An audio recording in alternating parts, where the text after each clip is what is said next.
Hello, little explorers. Welcome to my channel, where we travel to amazing places all around the world. Today, we start our exciting journey in a beautiful country called Sri Lanka. Let's get ready for our first adventure. Our journey begins in a place called Sigiriya. You might be wondering, where is Sigiriya? Tonio, I'll tell you. It is located in the central part of Sri Lanka, surrounded by hills, jungles, and beautiful farmlands. To get there, we'll take a ride on a car along winding roads. We might even spot some wild animals on the way. Can you imagine seeing a real-life elephant or a monkey family? Don't forget to look out the window and enjoy the ride. After a while, we'll start seeing signs of ancient times. Look, there's an old rock tower, and near it, a huge boulder covered with mysterious writings. Have you ever seen anything like this before? What do you think these signs might mean? Maybe they hold secrets of people who lived a long time ago. As we continue our trip, guess what we'll see next? Drum roll, please. A giant rock in the distance. It looks like a green crown on top of the hill. That's our destination, the Sigiriya Rock Fortress, also known as the Lion Rock. Now let's dive into the fascinating history of Sigiriya. Long ago, more than 1,500 years ago, there was a powerful king named Kashyapa I. He ruled over this part of Sri Lanka. Once upon a time, the king decided to build his royal palace on this very rock. Why, you might ask? Well, he wanted to be close to the sky and see all his kingdom from above. So he chose the Lion Rock because it was tall, strong, and nobody could attack him there. That's why we call it the Lion Rock Palace today. The king's dream was to make Sigiriya into a magnificent city. His builders carved stairs and paths into the rock and made amazing buildings. They created beautiful gardens and decorated them with flowers, pools, and fountains. They built walls and moats to protect the city and even made secret passages to surprise any enemy. Inside the city, there were palaces for the king and his family, houses for the soldiers and officials, workshops for workers, and much more. There were also parks, libraries, bathrooms, and even toilets. Everything was planned so well.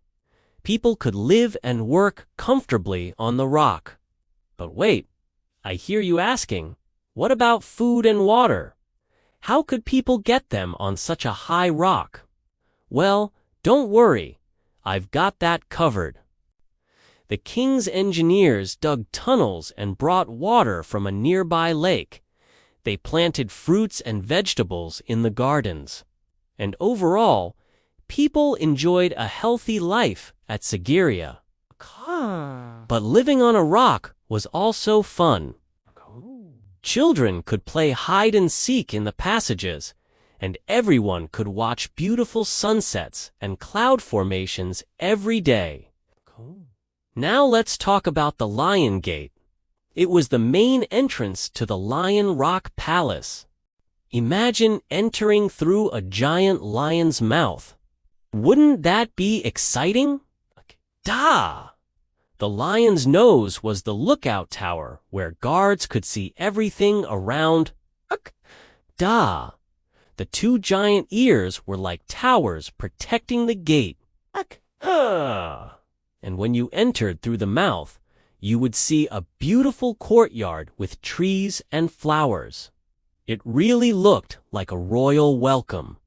Next, we visit the Sigiriya frescoes. They are beautiful paintings on the rock walls. Let's climb up and discover their secrets. Nesca, we go higher, we'll find different levels or platforms on the rock. Each level has its own paintings, and together they form a long gallery. Now look closely. Do you see those pictures of ladies? They are called yaxes. Artists painted them more than 1,000 years ago, but the colors still look fresh and bright. Some people think these women are dancers or queens. Others believe they are goddesses of nature, like the wind, the rain, and the sun. We don't know for sure, but we can admire their beauty and the skill of the artists. Further up, we come across a wide, flat area. Do you know what it is? It's called the mirror wall. But why is it called the mirror, you might wonder? Well, it has a special secret. The wall is so smooth and shiny that people use it like a mirror to see themselves. But that's not all. The wall is also a message board. Throughout history, visitors have written poems and thoughts on it. They scratched their initials and left marks to show they visited this place. It's amazing to see what people did so many years ago. And if you look carefully, you might even find your name. Who knows? Maybe your mark will be there for many years to come. Now let's go down to the bottom of the rock. Here we find another wonder, the water gardens. There are many pools, fountains, and lakes that look like magical jewels scattered around. The water flows and splashes, creating a peaceful sound. It's like being in a fairy tale, but pay attention. Do you notice how water moves in these channels? When it rains heavily, the water flows like this. But how does it come back? Clever engineers built pipes and made the water flow like a circle. Even today, we don't know how they did it without any machines. But it's truly amazing to see how nature and engineering work together. And now the moment you've been waiting for, let's climb to the top of the rock. We'll use the same stairs and passages that the king and his people used long ago. It's a bit like a treasure hunt. Along the way, we'll meet monkeys, birds, and other wildlife. We'll also find more paintings and writings left by ancient visitors. Finally, we'll reach the summit, the highest point of Sigiriya. From here, we can see the entire surrounding area. It feels like we're on the roof of Sri Lanka. The view is so beautiful. You can see the blue sky, white clouds, green mountains, and tiny villages. It makes you feel small and part of something bigger. Up here, we can also find the remains of the palace. Although it's old and broken, we can still imagine how grand it was in the past. The king's bedroom, the audience hall, and the throne room are now in ruins, but they tell us stories of a glorious past. As our adventure comes to an end, let's think about what we've discovered at Sigiriya. We explored the Lion Rock Palace, admired the frescoes, and walked along the mirror wall. We learned about ancient engineering and Lankan history. But perhaps the most important thing is that we discovered a place where nature and human imagination come together in perfect harmony. Nature provided the rock and humans turned it into a magnificent city.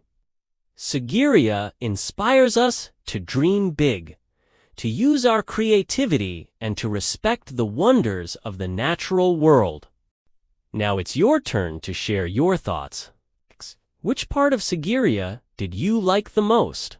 The frescoes, the mirror wall, or the water gardens? Write your answer in the comments below. And don't forget to subscribe and turn on notifications so you never miss an exciting episode. Thank you for joining me on this adventure.